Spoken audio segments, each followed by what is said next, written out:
Welcome back, everyone, to episode 8 of Office Hours with yours truly in partnership with The Loft. Today I have the pleasure of welcoming Julien de Mayer, the CEO and founder of Fundcraft, yet another Fintech startup, and we'll get back to that. If you've looked at the previous episodes, I interviewed the two co-founders of Nextgate Tech, also a Fintech startup. And one of the top executives of Udemy, also a Fintech startup. So Fundcraft is the third. And I'd love for you, Julien, to introduce yourself to the audience and also to talk a little bit about Fundcraft to get us started this morning. Thank you very much for the invitation, Pascal. So my name is Julien. I launched Fundcraft 2 years ago, approximately. The project behind Fundcraft is really to revolutionize the fund industry by providing client-centric, tech-powered fund services. So the idea was born from the frustration of working with the incumbents in the industry, and also having experienced different way of working with my various experiences.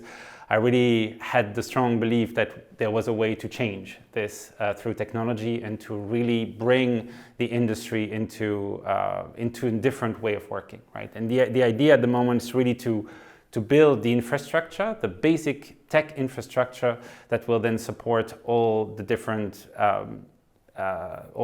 services and stakeholders that are involved in the back office world of the funds, right? So we're really focusing on the administration and the regulatory aspects of the funds, rather than their distribution or their investments themselves. Really focus on administrating them specifically. That's interesting. If I remember correctly, Nextgate was about calculating NAV in a better, easier, and less error-prone way. And Udemy, before you, was about distribution of funds. So you take yet another angle, which is the fund administration and the fund services. Yeah. Really the operational backbone of a fund. Exactly, the operation backbone, but also making sure that we have a central repository for all data. Because my biggest frustration was that you could usually find something quite comprehensive for documents or for accounting or for portfolio management or for transfer agency itself, right? But you didn't have a central place to store everything and where everyone would have access to actually allow services more specialized on different aspects, so typically NAV or distribution, to actually feed these different services or allow these different services to have one place from which they extract the information and to which they feed the information, to make sure that then all the different service providers or different stakeholders of the fund actually use the same system to operate on that side. And you're based out of Luxembourg. We're based out of Luxembourg. That's not such an innocent choice. No, it's not an innocent choice. I mean, I have done my entire career in Luxembourg. So I started at EHP and then worked for Rocket Internet based here in Luxembourg. And I mean, Luxembourg is also the second biggest place for funds in the world. So I think it's a good place to start this business. It's not the best place to start a startup, to be fair with you. First of all, the ecosystem is not very strong, and also it's the angel network here. Even though we had tremendous chance to find great angel investors to support us, but it's less, I would say, educated than it could be in other jurisdictions. But all in all, we managed to launch it and find good capital sources to also fuel the beginning of the company. Right, that's great. And you have VCs like me here in Luxembourg, so yes, maybe we can do business at a later stage. Sure. All right, so funds, granted, in Luxembourg, granted. But there are all kinds of different types of funds and all kinds of different types of sizes of funds. So when I hear like I'm doing something with technology to help the operations of a fund, I have a mental map of a market that is very heterogeneous. Yes. So how do you solve for that if my assumption is correct? The assumption is correct. So first of all, we have a specific target, right? We focus on alternative investment funds only. Alternative investment funds, for the moment, we focus on venture capital, private equity. I mean, I've worked for 7 years in venture capital, so it's an asset class that I know quite well. We focus on private equity and fund of funds, right? So we have quite a few feeder funds that are working with us also. And why these asset classes? Well, first of all, because of the experience, as I mentioned, but also because they are not the most complicated to build tools to support them from a tech standpoint, right? If you go for debt or real estate, for example, you really need to invest a little bit more on the type of tools that you need to build from a tech standpoint. So we started with these asset classes that I know extremely well, that the team knows extremely well, also to make sure that the tools we build to that effect are quite useful from a daily management standpoint. And then from there, we will of course expand the platform to be able to support debt and real estate on that side. All right, so first venture funds, fund of funds, private equity, smaller to mid-size funds. Yes. So not the large behemoths, not the publicly traded funds and so on and so forth, maybe at a later stage. But Exactly. Probably at a later stage, I think we need to take things step by step, right? Like any good startup, you first find a problem that you want to solve. You focus on that problem, and you don't expand too much on trying to solve all the problems at once. Otherwise, you die. I think it's the best way to get lost into too many things.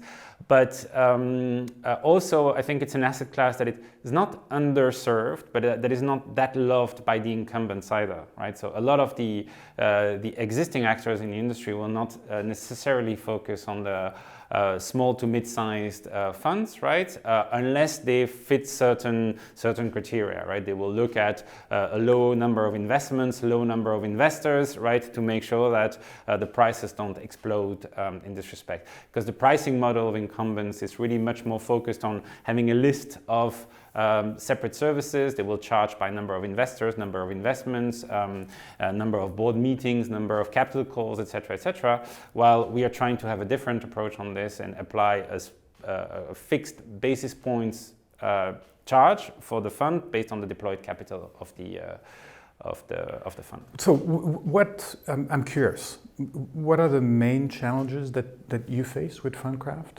Are these challenges around finding those customers, right? Those funds that you've targeted?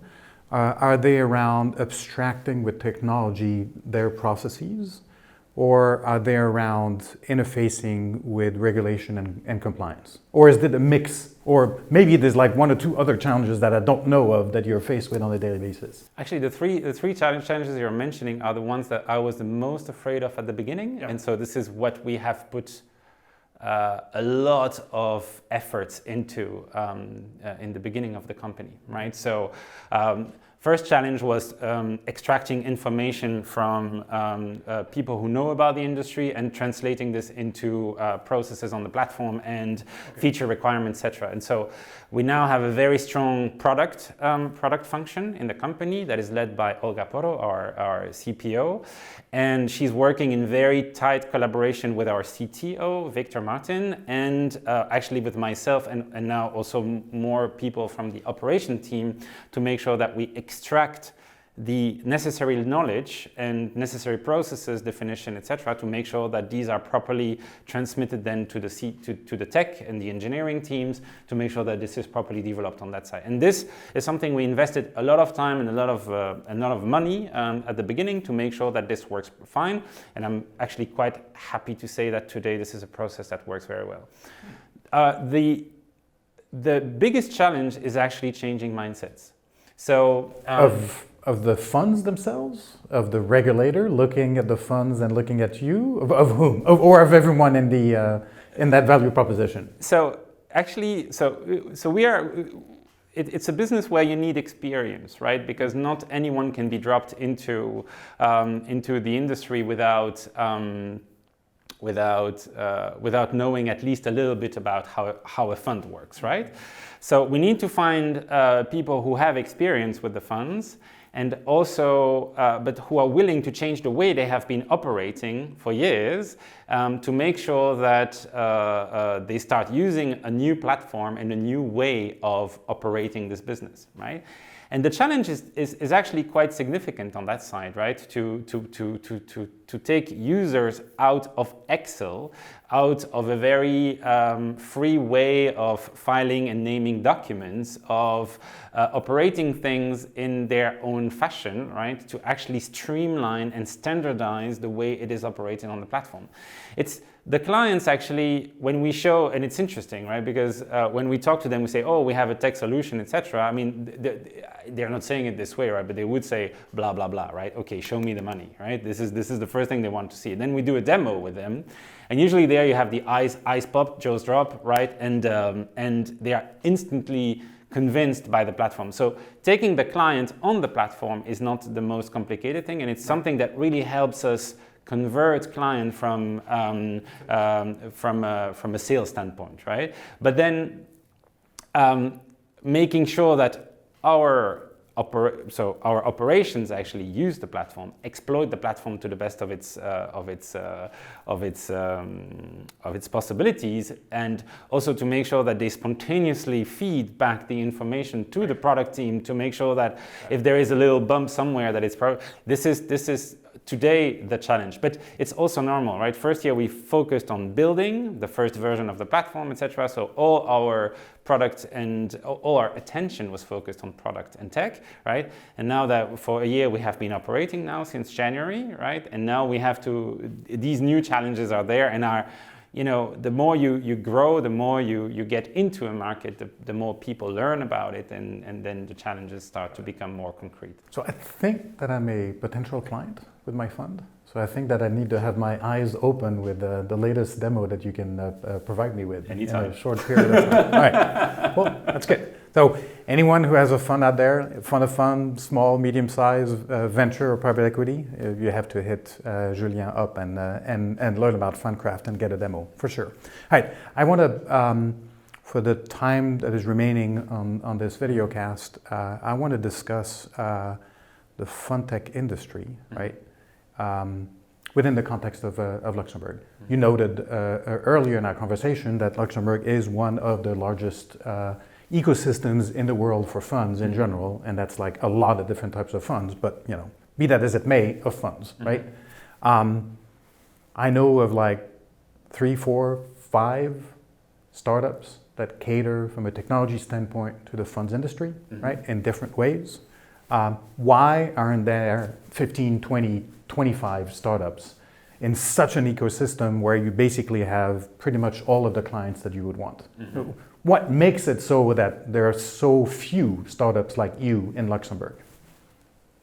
I think it's a combination of several factors. The first one is there is a very strong belief very ingrained in the industry that this is a people business, i.e. that technology is never going to replace in any way the personal interaction that you can have with your fund administrator.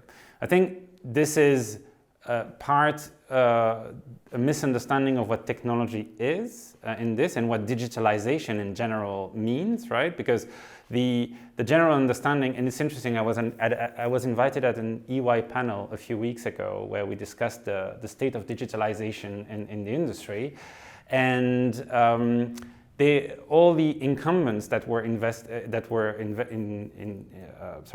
there were all speaking about tools. So they buy a solution for a problem that they have. So they think tactically and operationally, like point solution, but they don't think holistically about an entire value process, for example. Exactly. And so they will look at, we now have to do real estate, right? We're trying to expand into real estate. We have certain requests from clients, so we need to buy this software, right? Or we have bought this software. All our processes are based on this software, right? We will not change to something more digitally integrated or anything. They will not try to patch in other ways of operating. Also, they think of these tools as an end to themselves, right? So they will look at how they perform things internally and try to patch the holes, but they will not rethink the whole process. And so, interesting. And they also think about technologies in general. And there's also, I think, a fundamental misunderstanding of what technologies is. They were speaking about the cloud, right, as a big bunch of technology, which for me is just, I like to say it's just a hard drive on the internet, right? Sure. Which technically it is, right? But it's just a way to remotely do a certain number of things. I think it's more a misunderstanding of all the possibilities behind this, and also of a lack of willingness, I think, to rethink the way they operate, right? So first of all, I think that's one of the reasons for which there is not more than that. It's really this people business bias and lack of understanding of what digitalization means. Also, it implies, in my view, a complete change of business model, right? At the moment, the business model, everybody sells time, right? Lawyers, auditors. You're not supposed to say that. A lot of people in Luxembourg are going to be very unhappy with you if you say everyone is selling time. I'm not here to make people happy. Okay, good. I'm here to continue then. I'm here to make. I was a lawyer, right? So I charged my time. I did my time sheets, etc. But I don't think it's the right. Is the right way to measure value created for a client, right? So of course, if you spend time, etc., it's an internal cost that you're putting back on the client, but it's not a good value of how much value you have created. It's not a good measure of how much value you have created for the client. I agree. But all the incumbents in the industry sell time. Right, I'm not going to give names, but you will always receive a timesheet, always look at how much time has been spent on a client to actually measure the value created for the client, right? Well, it's not a direct relationship in my view, and it also means that there is no thinking on how you can make fund services in itself a product, right? So, i.e., today it's a service charged in a certain way, right, with time spent and very people-based. And it's not a thinking on how, okay, I as a client, right, and this is what I did when I was with Rocket Internet, right? My approach was that I had a fund to manage. Right, I didn't have a compliance boards, capital calls. That was not my concern. It's just okay. I have one operation that I need to make efficient and up and running, and it didn't necessarily feel this way on the other side. Right, you always punched back from left and right. From you need to talk to compliance, you need to talk to this. It's not our job, it's their job, etc., etc., etc. Right, and you don't have this holistic approach of making fund services in itself, or all the back office, central administration, as a product, right? I have to tell you, it resonates with me. I have to tell you, when I first came here 3 years ago, and I built my service providers stack, talking to various service providers, at first are not very experienced with venture. They experienced with like bigger funds and bigger asset classes was one issue.